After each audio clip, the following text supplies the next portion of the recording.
काम नहीं कर रहा है यार, होमिंग ही नहीं हो रहा है हमारा तो। मुझे लगता है एपीजी जो बैटरी नहीं होता है उसी की वजह से अलार्म आ रहा है। तो कैसे मतलब उसको हटाते हैं, कैसे लगाते हैं, आज तेरे को दिखाऊंगा क्या। Okay sir. ये मैं निकाला था सुबह, इसको निकाला था। हाँ, उसको साफ सुथरा करके फिर रखा है मैं। अरे ऐसा ही सही होता है ना, लेकिन सही नहीं हुआ।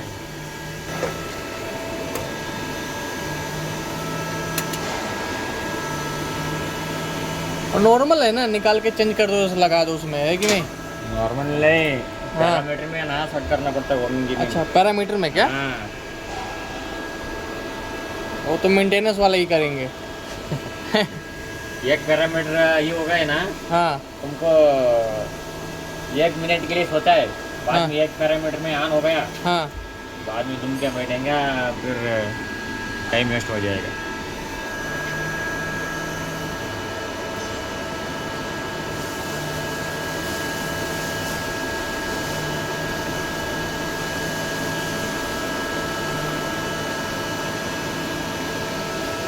कम हो गया वोल्टेज 300।